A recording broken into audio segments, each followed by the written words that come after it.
Kieran, so at the moment you're looking for a job as a marketer, right?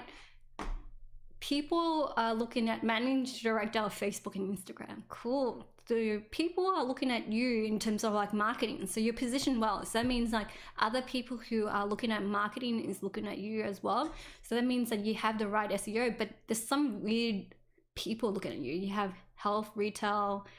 Are you trying to get a job within the health space, which was probably a very interesting space to be in, because with the way COVID-19 is, one of the industry that is rising and up and coming and continue to grow is definitely in the health industry.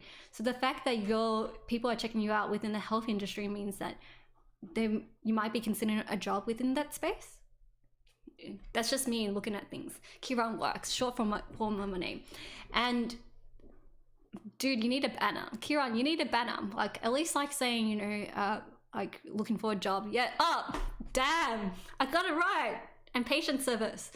Cool. So Kieran, going back to you, Kieran, one is like your banner needs to be updated.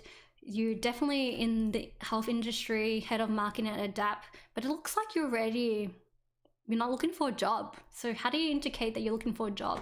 So at the moment, this seems more functional, but not really. It's, again, writing first person language helps as well increase your trust factor. And what is the call to action? There is no call to action here. And this could easily be done, like you could edit and curate what you want to be known for, but that could be done inside here really. And you could, which is wordy, but I feel like I'm not when I read that, I'm like, glaze over, I'm not really interested. So make yourself more relatable and more human.